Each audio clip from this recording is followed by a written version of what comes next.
Биздин пайдалуу китептер каналына кош келипсиздер. Жакын адамдарыңыз ийгиликтүү болушун кааласаңыз, бөлүшүп, лайк басууну унутпаңыз. Жаңы аудио китептерди өткөрүп жибергиңиз келбесе, каналга катталып, коңгуроону басканды унутпаңыз. Өзүңүздүн мүмкүнчүлүктөрүңүздү изилдеңиз. Биринчи кадам. Жашооңуздун кыйынчылыктар болуп жаткан бөлүгүн финансы, мамилелер, ден соолук, бизнес жана башка тандаңыз. Буга байланышкан баардык көз караштарыңызды жазып чыгыңыз. Коротулган убакытка ичиңиз оорунбасын жана ачык болуңуз.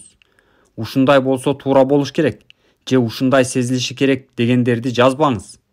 Чындыгында эмнени сезип жатканыңызды жазыңыз.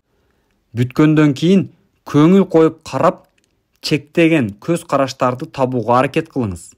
Азыр сизди булар туура же туура эмес экендигин кызыктырбашы керек. Сиздин максат көз караштардагы чектелгендикти табуу. Эгер баарын туура жасаса, бул процесс өзүнөн өзү көп нерсени айкын түшүндүрөт. Экинчи кадам. Ар бир чектелген көз караштын тушуна жаңы позитивдүү оң ишенимди жазыңыз. Мисалы, чектелген көз караштар. Мен жакшы акча табуу жолун көрбөй атам. Адамдар менен таанышуу кыйын. Дос күтүү кыйын. Мен эч качан эл катарына чыкпайм. Мен бул ишти кылганга убакытым жок. Жаңы ишенимдер. Жакшы акча табуунун көп жолдору бар. Адамдар менен таанышуу оңой. Дос күтүү оңой. Мен ийгиликтүү гана болом. Мен бул ишти жасаганга убакытым жетиштүү. Төмөндө келтирилген ишенимдерди сиңирүү ыкмасын пайдаланып, бул көз караштарды көмүскө сезимдериңизге бышыктаңыз. Бир жолкудай эле өтө көп аракет кылбаңыз. Ар бир айда бирден, экиден оң ишенимдерди жаратып турсаңыз болот. Убакыттын өтүшү менен сиз көптөгөн күчтүү оң ишенимдерди жаратып, алар азыр сиздин жашооңузда жакшы жыйынтык бере баштагандыгын байкайсыз. Сиңирүү, тамырлантуу. Сиңирүү ыкмасы абдан жөнөкөй. Муну сиз төрөлгөндөн бери эле колдонуп келе жатасыз. Алгач сиз аны сүйлөгөнгө үйрөнүү үчүн, андан кийин көбөйтүүнүн жадыбалын өздөштүрүү үчүн колдонгонсуз. 6 жерде 6 же 8 жерде 7 канча болорун азыр дароо эле айтып бересиз. Анткени бул нерсенин жообун көп жолку кайталоо жана бышыктоолордун жардамы менен сиздин мээңизге сиңип калган. Көбөйтүү жадыбалынан мисалдарды канча ирет жаттап, жазып жүрдүңүз эле, эстеп көрүңүз. Окуганды кантип үйрөнгөндүгүңүз эсиңизден чыгып калган болушу мүмкүн. Бирок мында деле ошондой эле болгон. Сиз дайыма сөздөрдү, сүйлөмдөрдү кайталап, аларды туура эмес айтып, окуп же колдонсоңуз, канча ирет өзүңүз же жаныңыздагылар жардам берип оңдошкон. Азыр сиз өз эне тилиңизде эч кыйналбай туруп эле сүйлөшө аласыз. Анткени ал сиздин мээңизге терең сиңип калган. Ар кандай жаңы маалымат сыяктуу эле ойлорду жана ишенимдерди да мээңизде тамырлап калгандан кийин гана автоматтык түрдө пайдалана баштайсыз. Жаңы идеядан жандануу узакка созулбайт. Себеби шыктануу кандай күчтүү болсо да, бир аз убакыттан кийин солгундап өчүп калат эмеспи? Адам жаңы жаралган идеядан канчалык кубанбасын, аны бул энтузиазм деңгээлинен ары алып кете албаса, кайра мурда баштаган акыбалына келип калары күмөнсүз. Ой сиздин мээңизге сиңип калышы үчүн бекемдөөнү, ой жүгүртүү менен айкалыштырыңыз. Ойду өзүңүзгө кайталап, ойлоно бериңиз. Карама каршы келген ойлорду четке кагыңыз. Сиз үчүн бир гана ушул ой реалдуу болсун. Жаңы ой эми эле өсүп келе жаткан калемчедей. Ал өсүп алгычакты дайыма сугарып турууну талап кылат. Сергек болуңуз. Эгер жакшылап кам көрбөсөңүз, сиздин башкарылбаган эски ойлоруңуз отоо чөп сыяктуу өсүп кетип, али алсыз болгон жаңы ойлоруңузду басып кетет. Ар кандай жаңы ишенимдер жана ойлор сиздин аң сезимиңизде тамыр алуудан мурда өсүү этабын өтүшү керек. Бул убакытты талап кылат. Сиз жаңы ишенимдерди бир же бир нече жолу, а балким 20 жолу деле кайталагандан эч нерсе өзгөрбөшү мүмкүн. Жаңы ишеним мээде тамыр алып сиңиши үчүн 1 айдан 3 айга чейин убакыт өтүшү керек. А бул күнүнө 5-10 мүнөттөн 30-дан 90-го чейинки көнүгүү. Эми түшүнүп атасызбы? Эмне үчүн жаңы ойлорду, ишенимдерди кабыл алгысы келген адамдардын саны аз. Жана алар 1-2 жолу эле кайталап эч нерсеге жетишкен эмес. Алар тырышып аракеттеништиби? Сиз көмүскө сезимде жаңы ишенимдерди жаратууга аракет кылып жатасыз. Алар болсо көбүнчө учурда бир ишенимдерге каршы келет. Сиздин мээңиз кандай гана ой болбосун, жок дегенде 1-2 ай ичинде ар күнү кайталап тамырлантпаса, аларды кабыл ала албайт. Эптеп, кол учунан эле жасап көрүп, убакыт кетирип көңүлүңүз калгандан не пайда? Ар кандай ой, ишеним сиздин мээңизге тамырлап сиңип, кооздоп гүлдөшү үчүн убакыт жана көңүл бөлүү талап кылынат. Антпесе, ийгиликтин келишине эч кандай кепилдик жок. Эми мени менен бирге кайталаңыз. Ар кандай ишеним тамырлап гүлдөшү үчүн убакыт жана камкордук керек.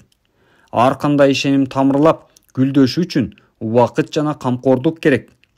Ар кандай ишеним тамырлап гүлдөшү үчүн убакыт жана камкордук керек. Баамдадыңызбы?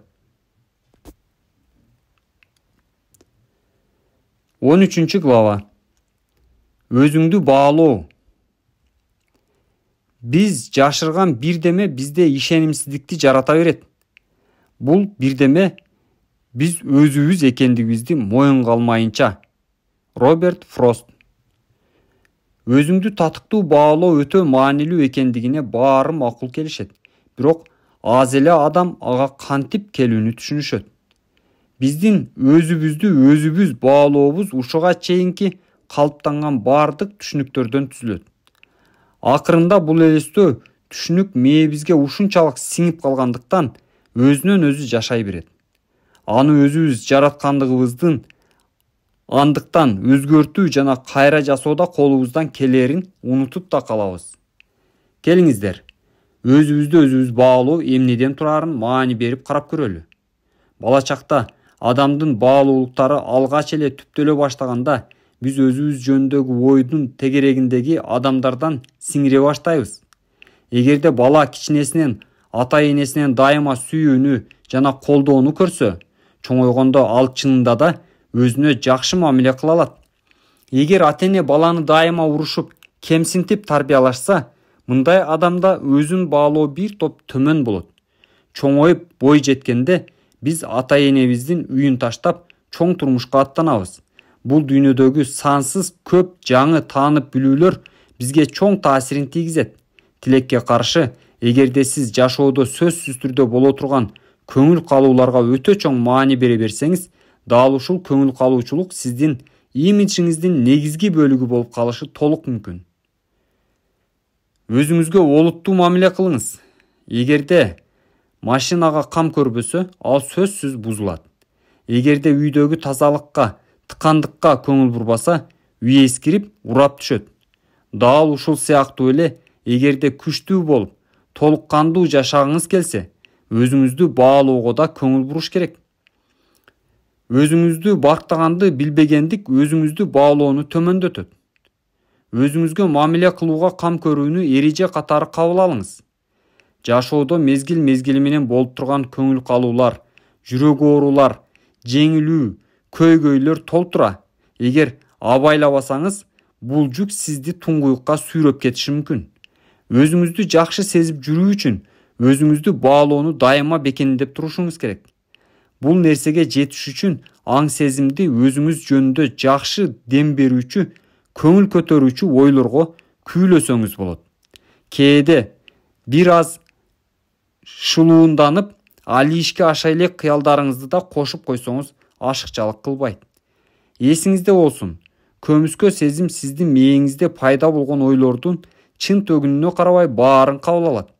Жыйынтыгында ушул ойлор сиздин образыңыздын бир бөлүгү болуп калат. Бул 3 концепция сиздин өзүңүздү баалооңузду жогорулатат.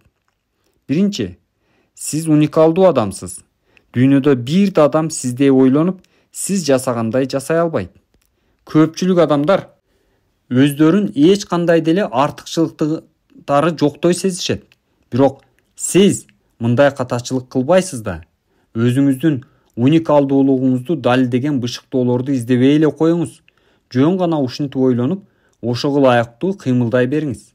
Бул жашоодо жашап жаткандыгыңызга жана ушул турушуңуз менен мыкты экендигиңизге кубаныңыз. Өзүңүздү татыктуу баалап, дайыма артыкчылыктарыңызга гана маани бериңиз. Экинчи, сиз өзүңүз каалаган нерсени аткара аласыз. Жашоо бизге чексиз мүмкүнчүлүктөрдү жана тандоолорду сунуштап жаткандыгын унутуп калабыз.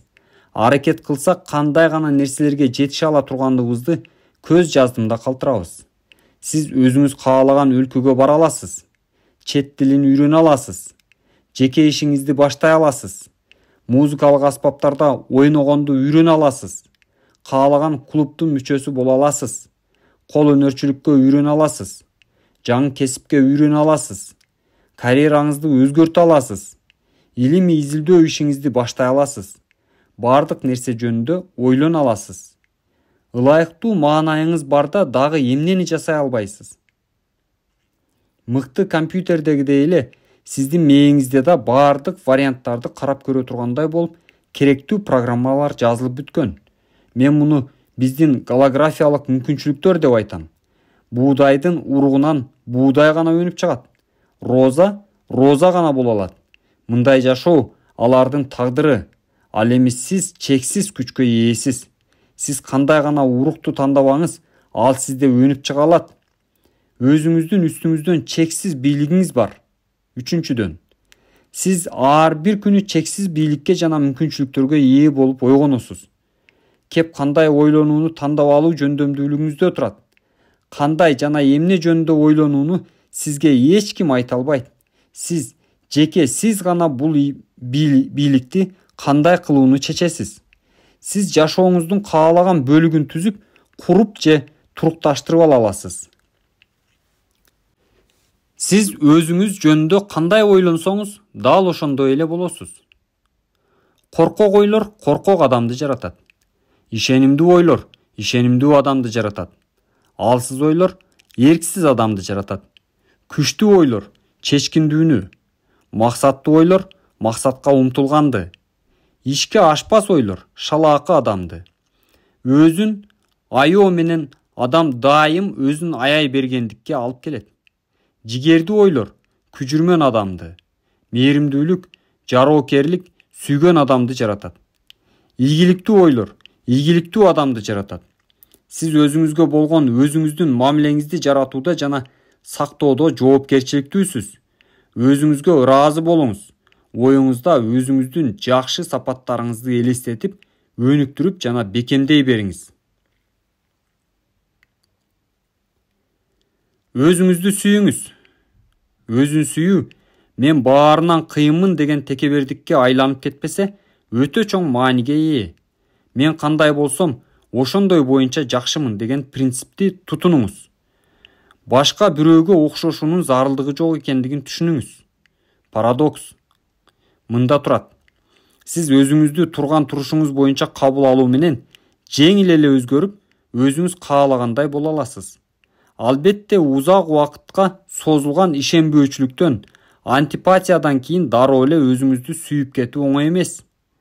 Алдыга жылууга шарт түзгөн өзүңүз жактыруу тереңде катылган. Өзүңүздү сыгууну токтотуңуз. Өзүңүздү болгондой кабыл алуу менен гана сиз өзүңүз ээ болгуңуз келген башка жакшы сапаттарга үйрөнө аласыз. Өзүңүзгө ишенүү. Өзүңүзгө ишениңиз.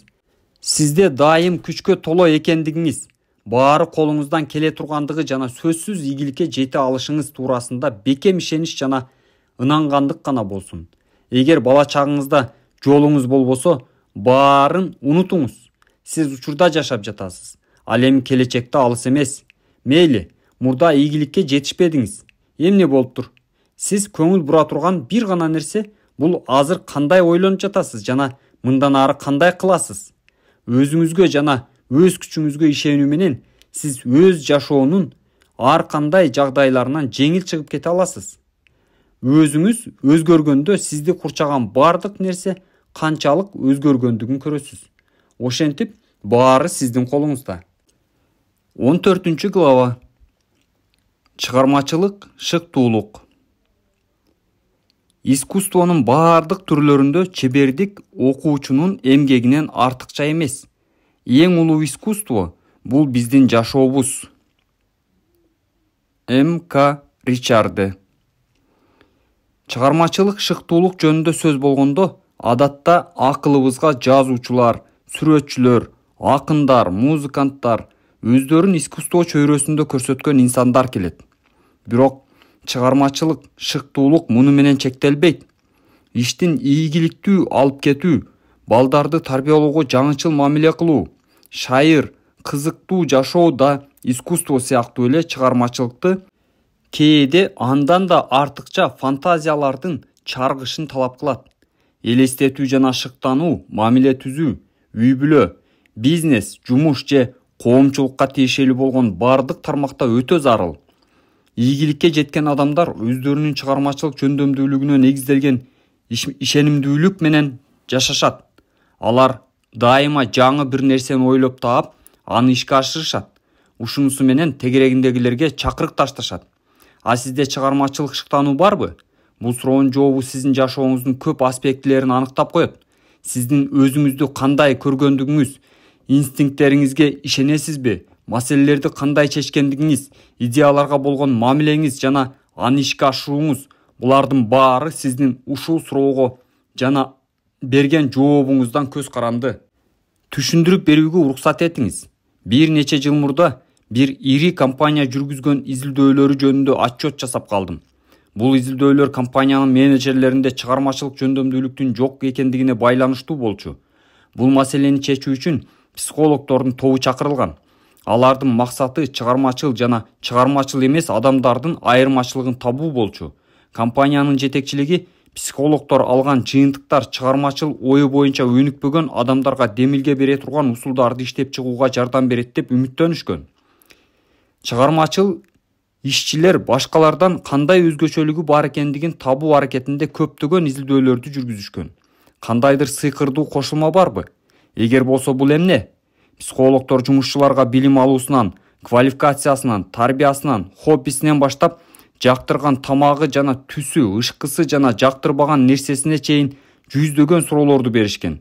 Ажыратууга кыйын болгон жандырмакты издеген окумуштуулар ишчилердин ишенимдерин, көз караштарын, ойлонуу өзгөчөлүктөрүн изилдешкен. Бир нече ай убакытты жана 100 миңдеген долларларды сарптоо менен психологдор акыры бул эки топтогу адамдарды айырмалап турган чечүүчү факторду табышты. Чыгармачыл ойлонгон адамдар өздөрүн чыгармачыл инсан катары эсептешкен. Ал эми чыгармачыл шыктануусу кем адамдар өздөрүн эч нерсе жарата албаган адам катары эсептешкен. Бул өзүн өзү айкындап турган бекемдөө биздин ким экендигибизди жана кандай жашаганыбызды толугу менен түшүндүрүп коет. Өздөрүн чыгармачыл адамдарга кошпогон жана эч качан жаңы, айдалбаган дың жерлерди изилдебеген адамдар эмне болду? Деги эле эмне үчүн адамдын жаңы нерсени ойлоп таппагандыгы, жаңычыл ойлобогондугу жинди келтирет? Болгону мындай адамдар өзгөрүүгө шыгыбыз жок деп сезишкен. Ал эми өздөрүн чыгармачыл адам катары эсептегендер ошол ишенимине жараша иштеген. Алар ар дайым өжөрдүк менен жаңы идеяларды, чечимдерди, ишке болгон жаңы мамилелерди колдонуп көрүшкөн. А бул нерсе өз кезегинде алардын жаратуучу жөндөмүнө ишениминди кубаттап турган. Демек, сиз чыгармачыл адамсызбы деген суроонун маанилүүлүгүн байкадыңызбы? Бул суроого берген жообуңуз ар кандай гана болбосун, алдын ала сиздин жашооңуз кандай болоорун аныктайт. Эгер сиздин жообуңуз ооба болсо, анда сизди куттуктайм. Бул главаны окуп, чыгармачылыгыңызды андан ары да өнүктүрүңүз. Эгер жок деп жооп берсеңиз, анда деле капаланбаңыз. Азыр эмне деп ойлонуп жатканыңыз мааниге ээ эмес. Сизде баары бир укмуштуудай жаратуучулук жөндөмдүүлүк бар. Болгону аны ойготуш керек. Бир канча жөнөкөй ыкмаларды пайдаланып, сиз көтпөй эле өзүңүздөгү жаратуучулук башатты ача аласыз. Бул сиздин кыялыңызды чындыкка айлантууга жардам берет.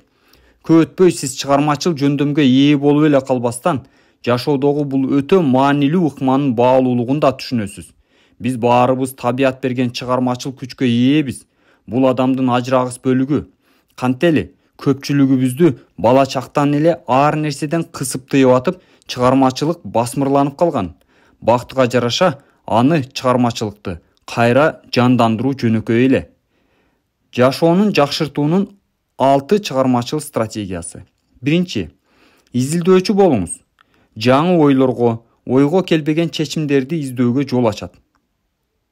Изилдөөчү ар дайым адаттагыдай эле болуп көрүнгөн маселелердин чечилүүсүн жаңы, мурда болуп көрбөгөндөй жолдорун жасап көрөт.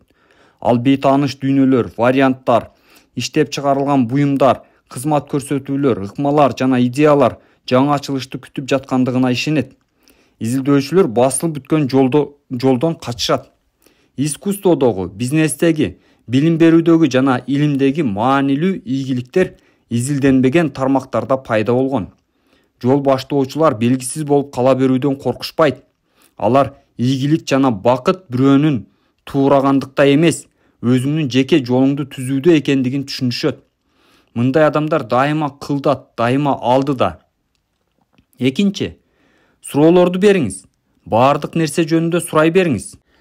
Question, суроо деген англис сөзү латынча querere, издөө деген сөздөн алынып, quest, издөө деген сөз менен уңгулаш. Чыгармачыл жашоо демек дайыма изденүүдө болуу. Суроолорго жооп издөө, таанып билүүгө умтулуу, адамдын өзгөрүшүнүн милдеттүү бөлүгү. Эч нерсени ишенип эле кабыл ала бербеңиз. Ишенчээк бол, суроолорду бер деп айткан белгилүү инженер Бакминстер Фуллер. Акылсыз суроолор болбойт. Эң акылсыз суроо бул берилбей калган суроо. Ошентип ар кандай суроолорду бериңиз. Мага мындай жашоо эмнеге керек? Эмне үчүн мен бул ишти жасап жатам? Эмне үчүн мен өзүмдү кайсы бир нерседен чектеп жатам? Мен эмнени өзгөртүшүм керек?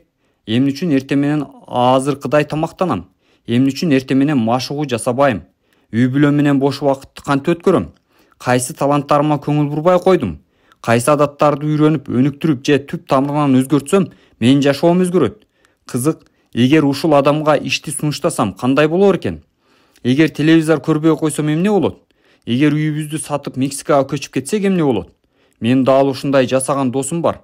Ал өзүнө акыркы суроону берип, алган жообу өзүнө жагып калган. Анын аялы 2 баласы бар болчу. Карьерасында да жакшы өсүүлөр күтүп турган. Бирок алар баарын сатып Мексикага көчүп кетишти. Ата-энеси, досторунун көпчүлүгү аларды акылынан айныгандай кабыл алышты. Балдарына болгон жоопкерчиликсиздик деп санашты. Бирок бул да аларды токтото алган жок.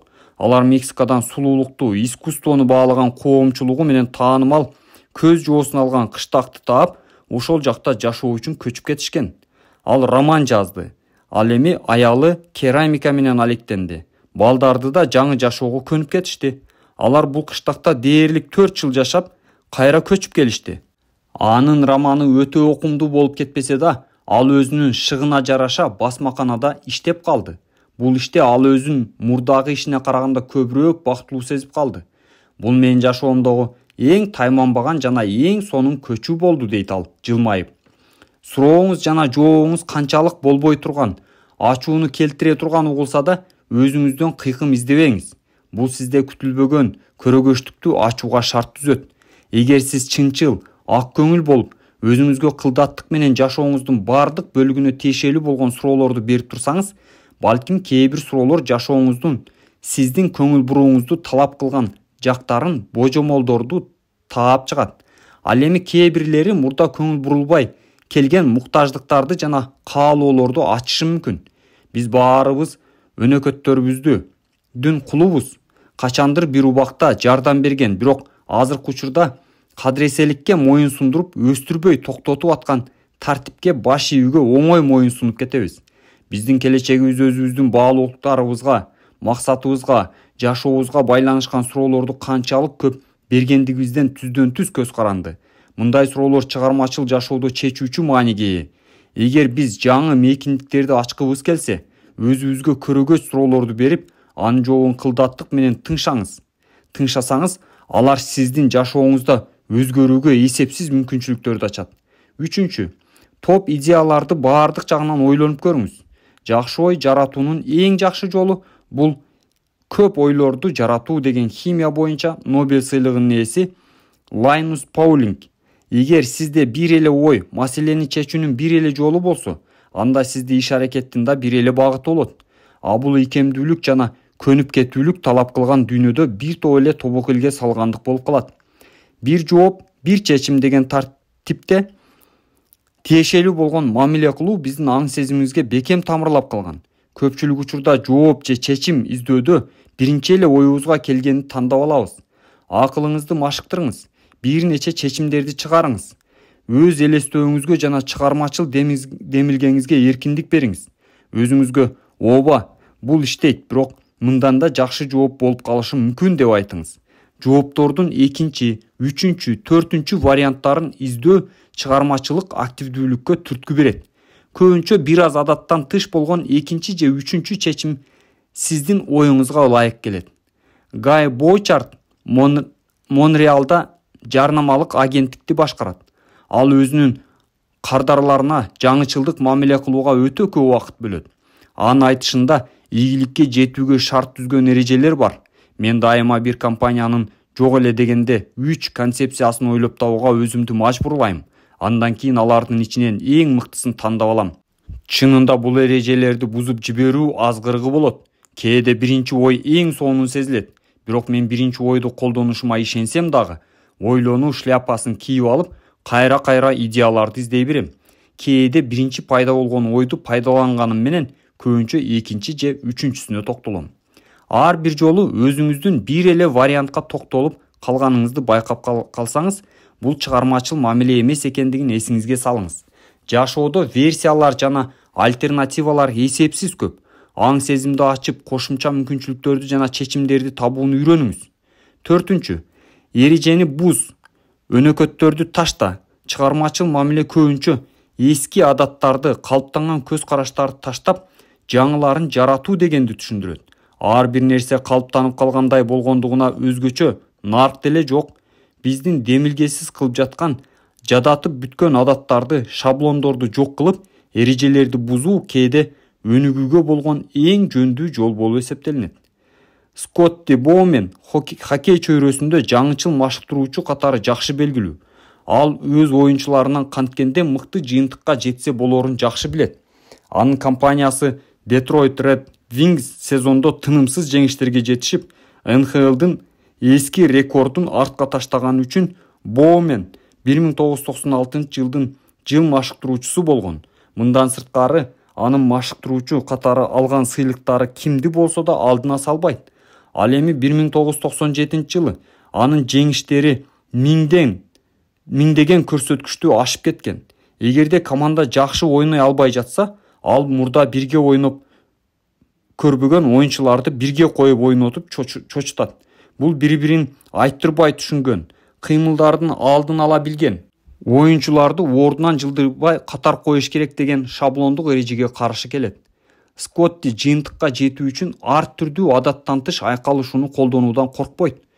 Мен белгилүү Нью-Йорктук даяр кийим иштеп чыгаруучунун мамилесин изилдеп көрдүм.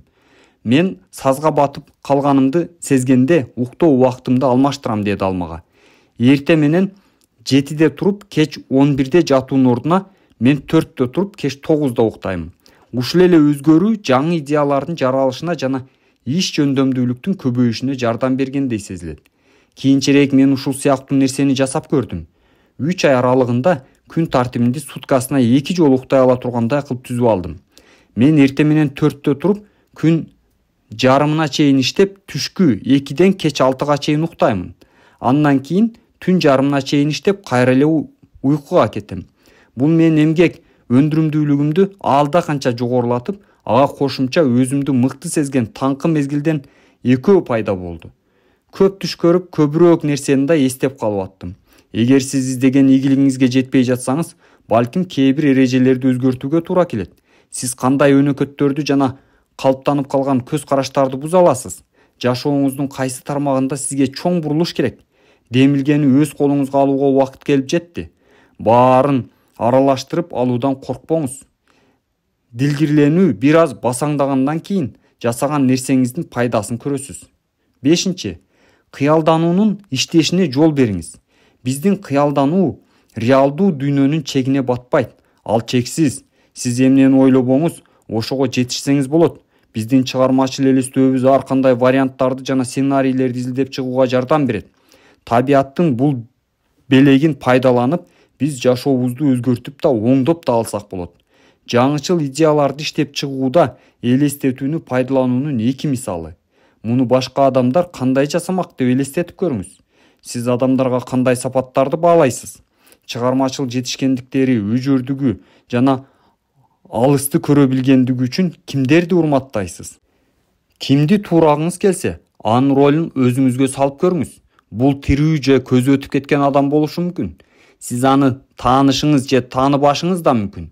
Эми аны өз ордуңузга коюп көрүңүз. Бул инсан сиздин көйгөйлөрүңүзгө жана маселелериңизге дуушар болуп калды. Аны өзүңүздүн денеңизди элестетип, жагдайды түшүнүп көрүңүз. Эми ал сиздин жашооңуз менен жашай алат. Ал эмне кылмак? Бул адам мисалы Джон Кеннеди, Нельсон Мандела, Джон Леон, Мать Тереза кандай иш-аракет кылмак? Алар кандай божомолдорду колдонуп, кайсыларын четке какмак? Бул жагдайда алар кандай айла амалдарды колдонмок? Кандай билимдерди жана жөндөмдөрдү пайдаланмак? Кандай чоң өзгөрүштөрдү жаратмак? Бул процесс биздин жаңылыш чектөөлөрдөн арылтууга жана оюбузга да келбеген мүмкүнчүлүктөрдү ачууда өтө чоң мааниге ээ. Бул адам сиз менен маектешип, сизге кеңеш берип жаткандыгын элестетиңиз. Бул ыкма 1996-жылы Боб Вудворд, Хиллари Клинтон айымдын мурунку биринчи айым Эленора Рузвельт менен элесинде маектешүүлөрдү жүргүзгөнүн айткандан кийин белгилүү болгон. Муну ал Кемп Дэвидте эс алууда жүргөндө белгилүү жазуучу жана окумуштуу Джин Хьюстондон үйрөнгөн. Бул жөнөкөй ыкма. Сизге ою, кеңеш насааты маанилүү болгон адамдар менен чыныгы маек жүргүзүүдө элестетүүңүздү колдонгондугуңуз. Джин Хьюстон теле алып баруучу Лерри Кингдин да өзүнүн насаатчысы, кийинчерээк теле жылдызы болгон Артур Годфри менен кыялдагы маектешүүсүн жүргүзүүгө дем берген. Бул окуя ыкманын жөнөкөйлүгүн жана натыйжалуулугун көрсөтүү максатында Лерри Кингдин түз эфиринде миллиондогон телекөрүүчүлөрдүн алдында болгон. Корпорациялардын жетекчилери, профессионал спортсмендер бул ыкманын ички туюмду жана шыктанууну күчөтүү үчүн да колдонушкан. Бул натыйжа береби? Келиңиздер, Наполеон Хилл бул жөнүндө эмне дегенин байкап көрөлү. Наполеон Хилл «Ойлон жана байы» китебинин автору. Ал көрүнбөгөн кеңешчилер менен кандай маектешүү жүргүзгөндүгүн айтып берген. Хилл Авраам Линкольн, Эндрю Карнеги жана Генри Форд сыяктуу жашоосу жана ишкердиги өзүнө катуу таасир эткен 9 адамды тандап алган. Уктаар алдында ал жыйын столунда өзү менен бирге отурган ушул адамдардын тобун элестеткен. Бул элестеги жыйындарда Хилл пассивдүү байкоочу болгон эмес. Мен бул жерде улуу адамдардын арасында отурганга мүмкүнчүлүк гана албастан төраган ролун аткарып, аларды башкарам деп белгилеген ал. Хилл бул маектешүүлөрдү элестетүүдө гана болоорун баса белгилегени менен, мында пайда болгон ойлор ушунчалык реалдуу болуп, ал үчүн окуялардын жана байлыктын керемет жолу ачылган. Бул системаны пайдаланып, ал кардарлар менен болгон бардык маселени ийгиликтүү чечип, абдан байыганга да жетишкен. 6. Кудукту толтуруп туруңуз.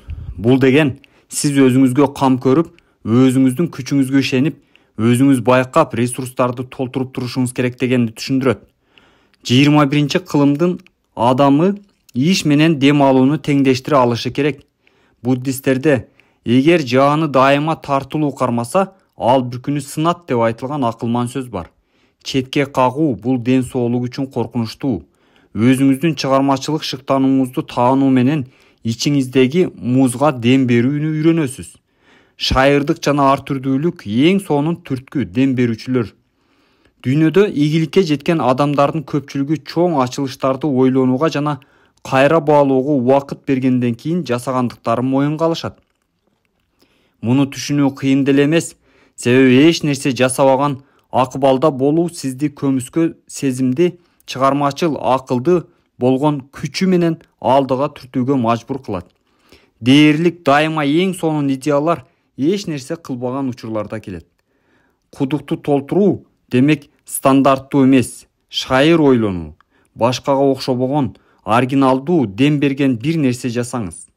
Күнүмдүк тиричиликтин агымынан чыгып, өзүңүзгө белек кылыңыз. Жаңы хобби же ишкердик менен алектениңиз. Бул лыжа төбүү, сүрөт тартуу, айнек буюмдарды үйлөп жасоо, багбанчылык жана башка ар кандай нерсе болушу мүмкүн. Эң негизгиси, ал сизди азыктандырып, булагыңызды толтуруп турсун. Шык дем алган, дүргүгөн сезим, майдалыктан жана чектөөлөрдөн чарчаган мээге караганда жаңы ойлорду бир топ жакшы кабыл алат. А эгерде мындай бекер убакыт өткөрүп атканыңыз үчүн өзүңүздү күнөөлүүдөй сезсеңиз, кудукту толтуруп жатканыңызды эске салып коюңуз. Жеке Ренессанс кайра жаралуу үчүн убакыт 16-кылымдын биринчи жарымынан баштап Европада интеллектуалдык жана көркөм кайра жаралуу доору башталган. Европа өлкөлөрүндөгү түнт, орто кылымдардан кийинки чыгармачыл ишкердиктин көтөрүлүшү алтын кылым же Ренессанс деген атка татыган. Бул Леонардо да Винчинин, Микеланджелонун жана Рафаэлдин мезгили болгон. Христофор Колумб Американы ачты. Васко да Гема Индияга сүзсө, Кортес түштүк Американы таанытты. Адамдардын аң сезими жана дүйнө таанымы кеңейе баштады. Илимдин кайра жаралуусу башталды. Коперник жер күндүн айлангандыгын тескерисинче эмес далилдеди. Жазманы басып чыгаруу станогу жасалып чыгарылды. Бул айтып көрбөгөндөй интеллектуалдык жетишкендиктердин мезгили болду. Мындай жаңы ойлордун жана маданияттын агымы адамдардын акылын ачты.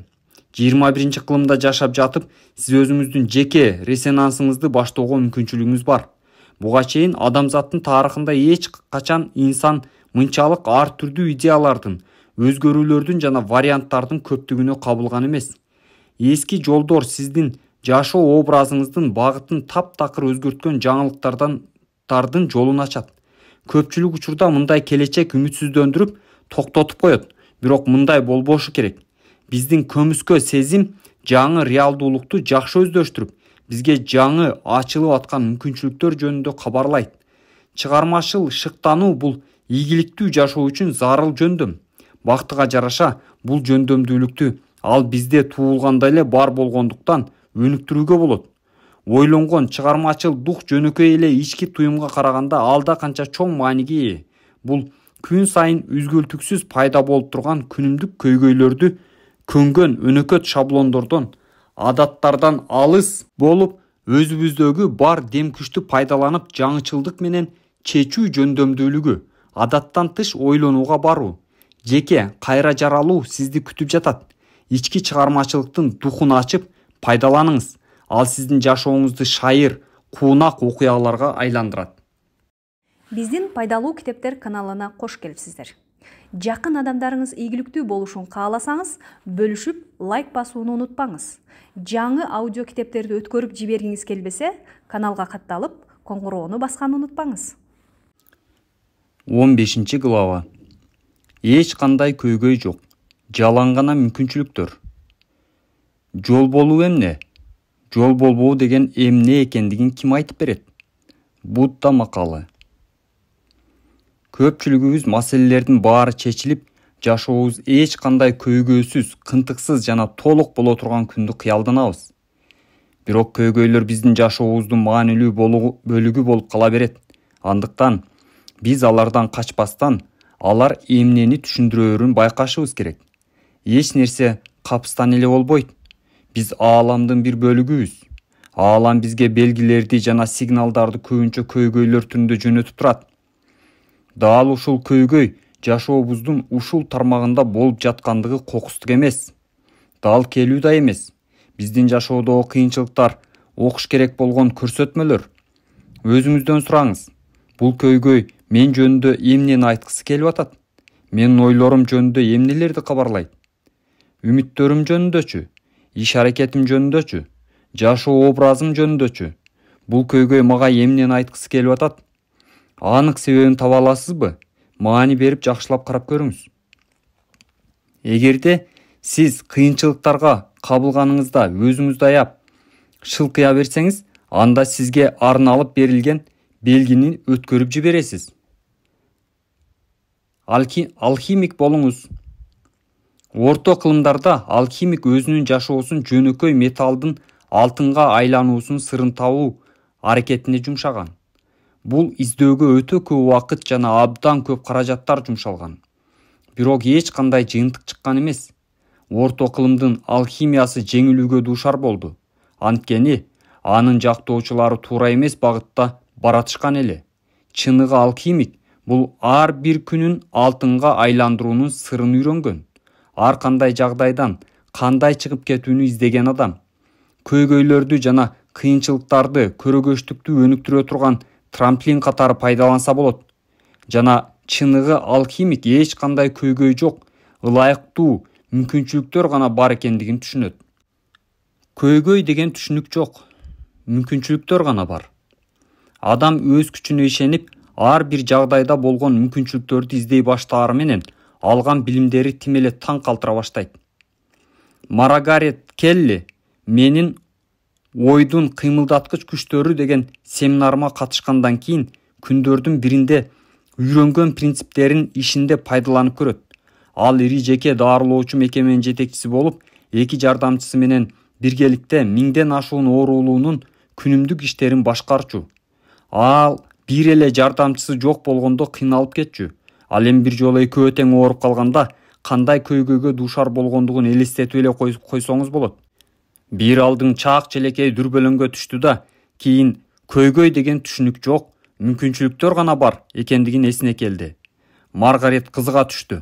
Мүмкүнчүлүк каерде? Маргарет ишин дайыма 2 жардамчысы аркылуу башкарып, алар иштешкен персоналды дээрлик билбегендигин түшүндү. Мен бул учурда башка адамдарды жакыныраактан билүү үчүн пайдаланайын деди ал өзүнө өзү. Адатта дээрлик байланышпаган жумушчулар менен сүйлөшүп, маектешип бир күнү өттү. Маргарет алардын кооптонууларын укту, кыйынчылыктарын билди. Бул болсо өз кезегинде күнүмдүк милдеттерди аткаруунун жаңы бир топ натыйжалуу ыкмасын алып келди.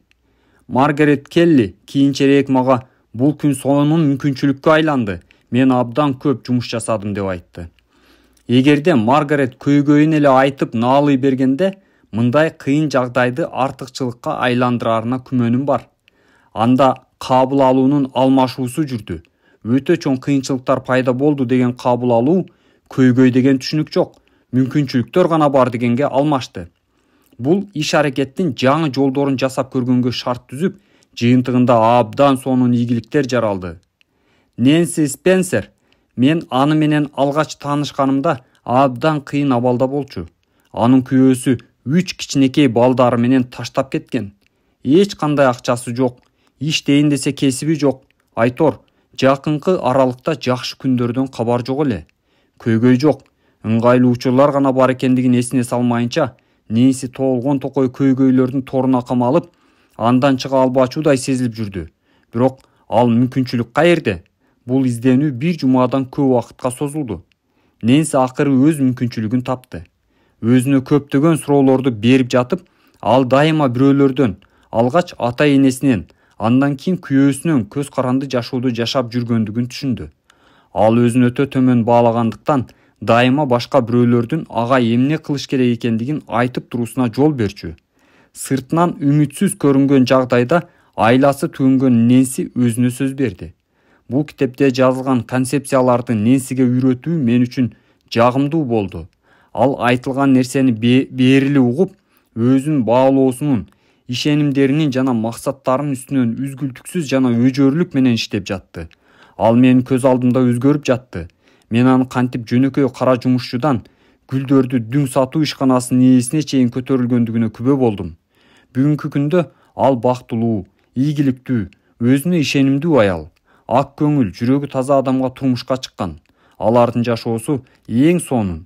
Мунун баары Нэнси көйгөйлөр бул мүмкүнчүлүктөрдүн булагы экендигине ишенгендиги үчүн болду. Жашоодо алхимик болуп, ар бир жагдайды жакшы окуяга айландырганды үйрөнүңүз. Эсиңизде болсун, көбүнчө биздин өсүшүбүз жана өнүгүшүбүз үчүн зарыл болгон кыйынчылыктарга, окуяларга биз наалый беребиз. Кокустан болгон окуяны пайдалуу мүмкүнчүлүккө айландырса боло тургандыгын эң сонун далили катары изилдөөчү Дон Стука менен болгон эпизоддо айтууга болот. Айнектин үлгүсүн меште унутуп калтырып коюп, ал анын агарып калганын байкаган. Кабак кашын бүркөбөй туруп эле Стуки чыгармачыл мамилеси менен бул окуяны өз пайдасына чечип алды. Жаңы субстанцияны изилдеп жатып, анын кызыган жалынга да туруштук берерин байкаган. Мындан ары бул технологияны өнүктүрүп, өзүнүн баамсыздыгын термотуруктуу айнекке айландырып, соодага алып чыккан. Бүгүнкү күндө мындай айнекти Түндүк Американын ар бир үйүнөн кездештирүүгө болот. Өзүңүздүн көйгөйлөрүңүзгө жана кыйынчылыктарыңызга милдет же тоскоолдук катары карабастан, эң сонун көрүнүш, мүмкүнчүлүк катары караганга үйрөнүңүз. Жеке ишкер Кетти Колби дислексия менен туулуп, оң тарапты сол тараптан же убакыттын канча болгондугун айырмалай алган эмес. Баары ал үчүн өтө кыйын болгон. Менин ишке жарабагандыгым менин эң чоң артыкчылыктарымдын бири. Ал мага ойлонууну үйрөнгөнгө жардам берди, дейт ал. Бир жолу Колби чечкиндүү кадам жасады. Өзүнүн топтогон акчаларынын $500 таланттуу балдар үчүн ресурс формасын негиздеген. Интеллектуалдык шыктуу балдар үчүн бар болгон ресурстардын каталогун түзүп, аны 3,5 мугалимге тараткан. Алгач буйртмалар абдан эле аз болду. Кийин көбөйгөндө деле биринчи жылдар иш эптеп эле кыймылдап жатты. Склад сатып алса, анысы да өрттөнүп кетти. Кызматчысы акчаны коротуп түгөттү. Колби күйөөсү менен ажырашып кетти. Бирок эч нерсеге карабастан, ал көйгөй деген түшүнүк жок, мүмкүнчүлүктөр гана бар экендигине ишенүүсүн токтоткон жок. Бүгүнкү күндө анын компаниясынын товар айлануусу жылына $3,5 миллион түзүп, күндөн күнгө өсүүдө. Америкалык президент Франклин Рузвельт парапалагия менен жабыркап, башка бирөөнүн жардамсыз майыптар отургучунан тура да алчу эмес. Антсе да ал өлкөнү улуу депрессиядан алып чыгып, дүйнөлүк тарыхта эң урматтуу жана кадырлуу саясатчылардын бири катары аты калды. Боб Хоук ичкиликке берилгендикти таштап, лейбористтердин ири лидери болуп, ал гана эмес, Австралиянын премьер-министри катары 4 мөөнөткө шайланган. Вильма Рудольф Теннесси штатында депрессиядан жабыркаган, колунда жок негирдин үй бүлөсүндө туулган. 10 жашында полиомиелит оорусу менен ооруп калган Вильмага жашоо эч кандай деле көңүл көтөрөрлүк жакшылыктан үмүт эттирген эмес.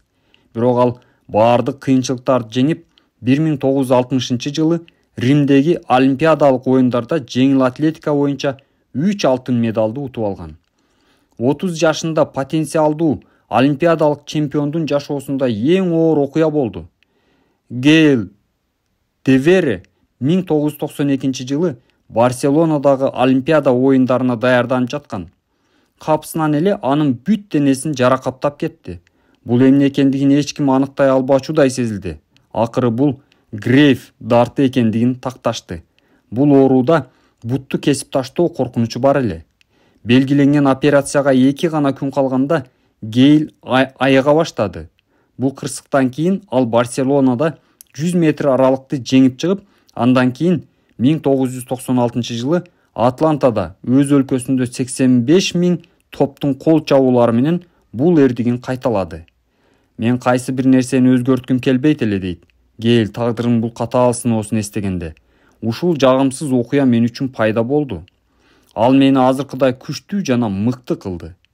Ири инвестициялык компаниянын негиздөөчү директору башка аткаруучуларды кантип жумушка ала тургандыгын мени менен сыр бөлүштү. Биз бир да бүтүрүүчүнү ал жок дегенде бир жолу чоң жеңилүүгө учурамайынча ишке албайбыз.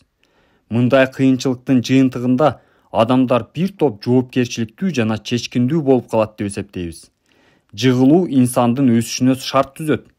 Сизди дал ушул убакытта кандай мүмкүнчүлүктөр күтүп жатат? Сиз аны издеп көрмөйүнчө эч качан таппайсыз.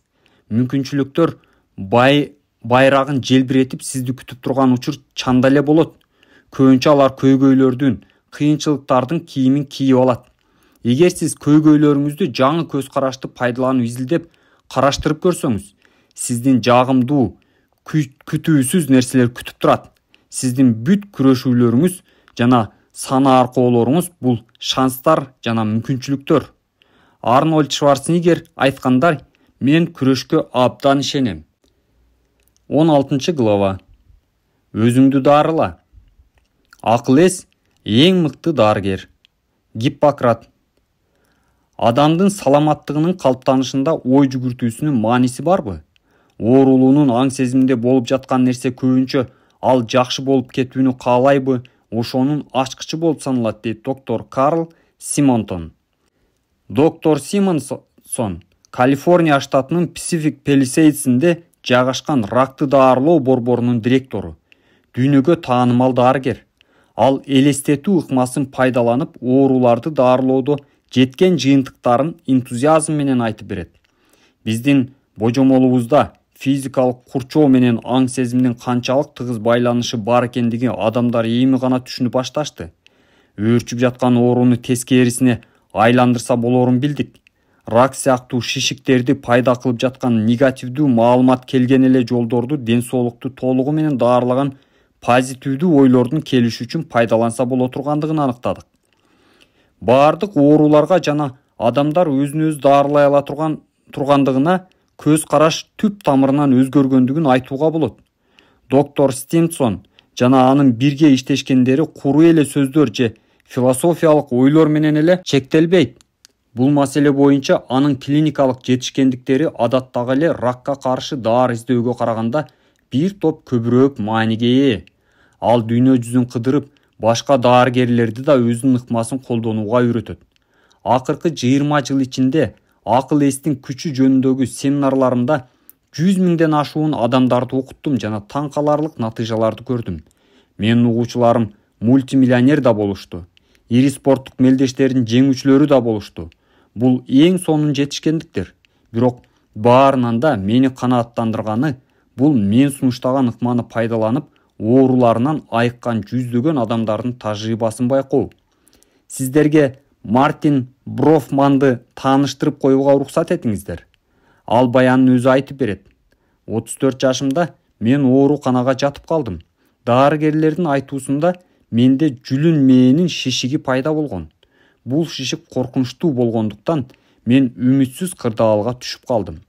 2 айдан 1 жылга чейинки ичер суум калгандыгын айтышты. Бир нече жума аргам кетип жүрүп, акыры өзүм жардам берүүнү чечтим. Күнүнө 2 жолу 15 мүнөттөн медитация кыла баштадым. Элесимдеги экранга мен өзүмдүн денемдин жана шишиктердин сүрөтүн тарттым. Медитациянын ар бир сеансында мен шишиктин бир аздан кичирейип баратканын элестетип жаттым. Мунун баары болгону менин аң сезимимде гана болуп жатты. А мен өзүм каалаган нерсени элестете алат элем. Мен иммундук системанын таасири менен шиктин жоголуп баратканын элестетип, ар ваннага кирген сайын ал жоголуп баратат деп айта бердим. Ички үнүм эч кандай жылыш жок экендигин, мен жакшы болбой жаткандыгымды шыбырап жатты. Бирок мен акырындык менен аны тыйып, жакшы болуп баратканымды бекемдеп жаттым. Медитация учурунда өзүмдө ишенип калганча улам мен күндөн күнгө жакшы болуп баратам деп кайталай бердим. Саламаттыгымды бекемдөө сезимимди медитация менен алектенүүдү башка ыкмалар менен да бекемдөөнү чечтим. Денеме башкача сезимдер же оорулар пайда болгондо мурдагыдай шишик чоңоюп, көрөркүнүм бүтүп баратат деп коркпостон, өзүм бул шишикке таасир этип жаткан энергия барган сайын ал шишикти кичирейтип, акбалымды жакшытып жатат деп айтып жаттым. Мен эми мурда коркуп жаткан сезимдерди күтүп жаттым. Ар күнү, ар дайым мен акбалымды жакшырып жаткан мүмкүн болгон жолдорду эсиме салып жаттым. Мен тамактанып жаткан тамактар энергияга ээ болуп, акырындап ден соолугумду бекемдеп жатат деп өзүмдү ишендирдим. Менин жакшы көргөн адамдарды эстеп, алардын сүйүүсү да жакшы болуп кетүүмү тездетип жаткан күч экендигин бекемдедим. Мен бул ыкма иштеп кетиши жөнүндө түшүнүгүм да жок болчу. Бул жөнүндө өз акбалымда болгон өзгөрүүлөрдөн байкап көрүүнү чечтим. Өзүмдү ишендиргендей эле ар күнү менин кубаттуулугум жана кыймылым жакшырып жатты. Мен өзүмдүн аң сезимимди программалап баштагандан бери 2 ай убакыт өттү. Мен эми дарыгердин кароосунан өтүшүм керек болчу. Дарыгер көргөн көзүн ишенбеди. Ал шиктин изин да таппай калды. Ал буга ишене албай турду. Анын реакциясы куды эле мени элестеткендей болду. Мен жол бою күлүп, бул сонун кабарды аялыма эртерээк билдирүүгө шашып үйгө бараттым. Бул жалгыз эле учур эмес. Ушуга окшогон ыкмаларды пайдаланып, ден соолугун калыбына келтирген мисалдар абдан эле көп. Бир жолу мен бул окуяны студенттердин тобуна айтып берсем, бир аял ордунан туруп өзүнүн тарыхын баяндап берди. Кичинекей кезимден эле мен өзүмө мага эч кандай суук өтпөйт дей берчүмүн. Мен дайыма ушинтип айтчумун. Билесиздерби эмне болду? Чындыгында эле мен эч качан суук өтүп оорубадым. Ал бүткөндө эле күтүүсүздөн 50 жаштагы жакшы кийинген киши ордунан туруп, бул өтө кызык экен. Мен өзүмдү билгенден бери эле жылына 1-2 жолу суук өтүп оорусам жетиштүү дей берет элем. Мен дайыма ушинтип айтып жүрүп, ар жылы 1-2 гана жолу суук өтүп ооруймун деди. Биз баарыбыз күлүп жибердик. Анткени менен бул бизге маанилүү сабак болду. 1981 жылы Американын президенти Рональд Рейган атайын жалданган адамдын огу өпкөсүнө тийип жаракат алды. Бул анын 70 жаш курагында өтө кооптуу жаракат алуу эле. Бирок ооруканада жатып берген интервьюсун окуп, мен баары жакшы болорун түшүндүм. Рейган: "Мен үчүн кабатыр болбоңуздар. Мен дайыма эле тез жакшы болуп, бутуна туруп кеткен адаммын" деп айткан. Жакшы болуп кетүүгө кандай гана ишеним, кандай гана күч. Иш ордуна канчалык тез кайткандыгы эсиңиздеби? Бир күн да өткөн жок. Ал эми азыр сизден суроого уруксат этиңиз. Сиз эмнеге ишенесиз? Тегерегимдин баары кирип болуп жатса, мен да ооруп калам дегендердин катарына кошуласызбы? Кайсы бир жугуштуу ооруга кабылып калышыңызды аңдып жашайсызбы же эч качан оорубай тургандыгыңызга ишенесизби? Биздин божомолдорубуз жана күтүүлөрүбүз укмуштуудай ишке аша турган жөндөмдүүлүгү бар. Зыяны жок дарылардын натыйжалуулугу туурасындагы Джереми Франк баяндаган изилдөөлөрдүн тобу сиз ишенген нерсе, башыңыздан өтүп жаткан нерсеге кандай таасир эткендигин айдан ачык көрсөтөт. Франктын экспериментинде тестирлөөгө катышкан ооруларга 3 заттын бирин беришкен. Абдан алсыз, ооруксуздандырган дары, зыяны жок, бирок таасири да жок плацебо жана чоң дозадагы морфий. Пайдасы жок плацебону алган ооруларга бул морфий деп ишендиришкен. Алардын 3-төн 2-си ооруу сезилбей калды деп билдиришкен. Ооруларга морфий берип жатып, алсыз ооруксуздандыргыч дары алып жаткандыгын айтышса, жарымдан көбү ооруу жок болбой жаткандыгын кабарлашкан. Ал эми зыяны жок дарыны алып жаткан ооруларга мурунку учурда бул дары баш ооруну козгогондугун айтышканда, алардын 4-төн 3-ү баш ооруп жатышкандыгына даттанышкан. Оорулуулар ишенген нерсе чынында болуп жаткан нерсеге караганда алда канча маанилүү болгон. Медицина чөйрөсүндө плацебонун таасири официалдуу түрдө таанылган. Бирок абдан кызыктуу жыйынтыктарга жетишкенден кийин бул экспериментти улантышкан. Мунусунда изилдөө жүрүп жаткандыгын дарыгерлер өздөрү да билишкен эмес. Натыйжа таң каларлык болгон. Дарыгерлер плацебону анын морфий экендигин билбей туруп ичиргенде анын ооруларга тийгизген таасири жогорулаган. Андан кийин экспериментти өзгөртүшкөн. Эми дарыгерлер морфийдин ордуна плацебону берип жатабыз деп ойлошкондо, ошол эле морфийдин таасири азайган. Дарыгерлердин эмнеге ишенгендигин натыйжага оорулардын ишениминен кем эмес таасир эткен. Ушундай болушу мүмкүнбү? Дарыгердин ою кантип оорулуунун оюна таасир этиши мүмкүн? Же ушул эле учурда оорулуунун эмне ойлонгондугу маанилүүбү? Балким дарыгер дарынын кандай таасир бериши жөнүндөгү божомолун көмүскө сезим аркылуу ооруларга билдиреттир. Эгер ушундай болсо, сиздин досуңуз же жакыныңыз сыркоолоп калса, сиз ойлоно турган нерсе бар. Жеке мамилебиз биздин өзүбүздү да, чөйрөбүздөгүлөрдү да дарылай алат. Организм бул өзүн өзү дарылай ала турган механизм. Биздин денебиз бизде эмне болуп жаткандыгын байкап турууга арналган. Өзүн өзү калыбына келтире алган кереметтүү механизм. Сиз бир жериңизди кесип алаар менен кандын ак шарчалары инфекциялардан коргоо үчүн кесилген жерге умтулат. Ал эми тромбоциттер канды ороп, кесикти жаап калат. Мунун баары сиздин катышууңузсуз эле автоматтык түрдө жүрөт. Сиздин организм өзүн кантип оңдоп алууну так даана билет. Сиз тамак жеп жатканда сиздин организм тамактан азык заттарды алып, аны энергия түрүндө дененин баардык бөлүнгүнө таркатат. Баардык ашыкча нерсе шлак катары чыгарылып, бул да автоматтык түрдө жүргүзүлөт. Сизге бул жөнүндө ойлонуп же бул процессти башкарыштын кереги жок. Колу сынып калган адам дарыгерге барат да ал баарын дарылап берет, чынбы? Андай эмес. Бир дагы дарыгер бир да сынган колду дарылаган эмес. Дарыгер сөөктү бири-бирине туш келтирип, алар туура өсүш үчүн бекем таң эле коет. Сиздин организм гана сыныктарды дарылай алат. Организм өзүн өзү табигый түрдө дарылап, оңдоп турарын эсиңизге тез-тез салып туруңуз. Темирдей бекем, ден соолугуңуз бар экендигин кулагыңызга кумдай куюңуз. Муну менен сиз аны аракетке келтиресиз. Салтанаттуу түрдө билдириңиз. Менин организмим бул айыктыруучу механизм. Саламатчылык үчүн 2 мүнөттүк көнүгүү. Ар күнү бир нече мүнөттү жеке саламаттыгыңыз жана күчүңүз жөнүндөгү ойлорго чөмүлүп өткөрүңүз. Бул ойлорду кан айлануу системасына, ткандарыңызга, ар бир клеткаңызга жөнөтүңүз. Энергия сиздин бүт денеңизге кантип таркап жаткандыгын элестетиңиз. Өзүңүздүн денеңизди сыйкырдуу дарылап жаткан механизм катары изилдеңиз. Бул көнүгүү сизге ден соолукту бекемдеген сергектикти берип, болгону 2 мүнөт гана убактыңызды алат. Сиздин мамилеңиз абдан маанилүү. Кандайдыр бир ооруга чалдыкканын билген адамдагы биринчи реакция бул дүрбөлөңгө түшүү, коркунуч, акыл эстин шайын оодарып, оору канчалык олуттуу болсо, коркунуч ошончолук көбүрөөк болот. Кырдаалды биздин ооруну процесс катары эмес, өзүбүзгө бөтөн нерсе же зат катары көргөндүгүбүз да кыйындатат. Мурдагы хирург, азыр психиатр Уэллес Элленбургтун айтымында эпилепсия, кызамык, рак, шишик мунун баары заттар. Эгер булардын бири кызамыкты алып, этиштик түрмөккө айландырса, мындай болмок. Миссис Джонс, сиздин балаңызга кызамык чыгып атат.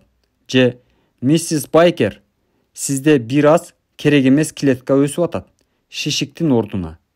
Бул дарыгердин да, оорулуунун да аң сезимин, оорунун жаңы концепциясын үчүн ачат. Оору бул процесс, ал башталды, демек токтойт. Албетте доктор Элленбургтун дартка карата болгон мамилесин бир топ туура. Стэнфорд университетиндеги медицина мектебинин доктору Кеннет Пеллитер организм чыныгы коркунуч менен алдын ала сезүүнү айырмалай албагандыгын баса белгилейт. Биздин толкунданууларыбыз жана жаман нерсени күтүүлөрүбүз чыныгы дартка айланат. Организм андай болбосо да биз үчүн коркунуч жаралып жатканын сезет. Башкача айтканда, оорудан корккон адамдын дартка чалдыгуу мүмкүнчүлүгү көбүрөөк. Анткени организм коркунучтун таасирине кабылып калат. Бул феномен түйүлдүк пайда болуусунда узак убакытка чейин байкалган. Мисалы, бостондук изилдөөлөрдө капыстан бешикте өлүп калуу синдромунан балдарын жоготкондон кийин көп өтпөй боюнда болгон аялдардын 60%-ында боюнан түшүүлөр байкалган. Изилдөөлөрдүн жыйынтыгы мындай аялдар организм бул кайгынын калдыктарын сезбей калганга чейин күтүп туруулары зарыл экендигин билдирген.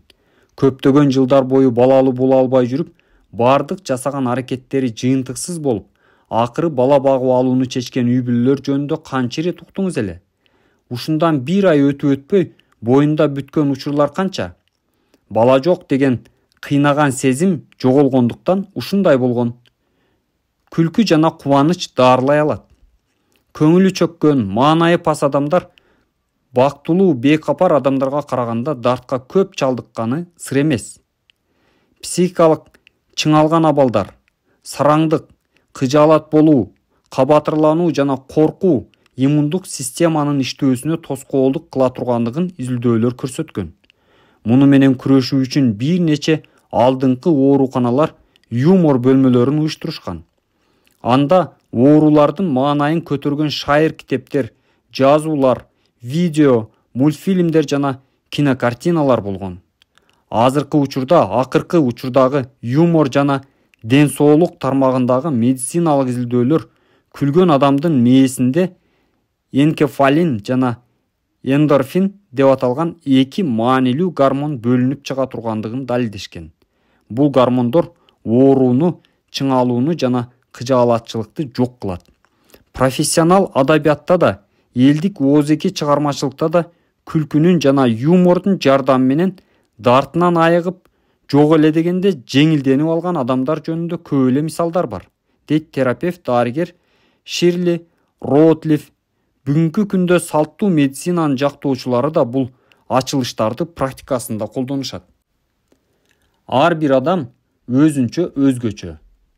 Карл Меннинг фонддун доктору Патрисия Норрис да ооруларды дарт менен күрөшүүдө акыл эстин күчүн пайдаланууга үйрөтөт. Ал өз тажрыйбасында 9 жашар баланын Жылдыздар согушу фильминдеги элестетүү ыкмасын пайдаланып, кантип өзүн коркунучтуу шиктен даарылап алгандыгын айтып берет. Гаррет Поттер бул дарттын эң оор стадиясында эле. Анын 6 айлык гана өмүрү калган.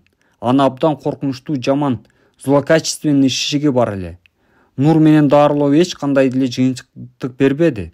Хирургиялык аралашуу шишик коркунучтуу жерде жайгашкандыгы үчүн мүмкүн эмес эле. Эгер бала жыгылса өз алдынча тура да алмак эмес. Ал өзүнүн иммундук системасынын күчтүү жана кудуреттүү элестете баштады. Бул Жылдыздар согушу фильминдеги элестетүү болчу. Ал өзүнүн баш мээсин күн системасы катары, ал эми шишикти каардуу, шүмшүк басып алуучу деп элестетти. Ал эми Гаррет өзүнүн космикалык баатырлар отрядынын капитаны деп сезип, шишик менен күрөшүп, аны жеңип жатышкандыктарын көрүп жатты. Гаррет мындай сеансты ар түнү жатар алдында 20 мүнөт жасап жатты. Башында анын акбалы начарлап, бирок бир аз өткөндөн кийин жакшыра баштады. 5 айдан кийин мээнин томограммасы шишиктин толук жок болуп кеткендигин көрсөттү. Нур менен даарылоо эч кандай жыйынтык бербегендигин байкагандан кийин мындай дартты даарылоо үчүн элестетүү ыкмасы гана колдонулуп жатты. Ар бир адам өзгөчө, өзүнчө өзгөчө. Гаррет Поттер үчүн иштеген техника кимдир бирөө үчүн ылайыксыз болушу мүмкүн. Кээ бир учурда бир аз жумшак мамиле талап кылынат. Лос-Анджелестеги ооруксуздандыруу бөлүмүнүн башчысы доктор Дэвид Бреслер ооруларга жардам берүүдө колдонулган ыкманы сүрөттөп берет. Жигиттин оорусу өтө катуу эле. Биз колубуздан келген нерсенин баарын жасап көрдүк. Акыркы психотерапияны колдонуп көрүүнү чечтим. Бреслер аны орундукка ыңгайлуу кылып отургузуп, оорунун сүрөтүн мүмкүн болушунча даана тартылышын суранды. Көтпөй оорулуу чоң, ачуулуу иттин анын омурткасына жармашып калгандыгын көрүп тургандыгын айтты. Эми оорулууга өз элестетүүсүндө ошол ит менен достошуп, аны менен сүйлөшүүсү сунушталды. Муну жасап көргөндөн кийин жигит оорунун аз-аздан басаңдап, анан биротоло жоголгондугун сезди. Башка көпчүлүк сыяктуу эле бул жигитта дарты менен болгон кармашты токтоткондон кийин гана жаны тынчалды. Атлет Кевин О'Нил өзүнүн карьерасын акыл эстин кудуретин пайдалануу менен сактап калган. Ал велосипедден жыгылып түшүп, оор жаракат алган. Анын бир колу жаракаланып, ишенимин жоготту. Бул триатлон боюнча негизги мелдештин болоруна бир жума калганда болду. Спортсмен элестетүүсүндө өз денесине кирип, колу менен сөөктү бириктирип жатканын көз алдына келтирди.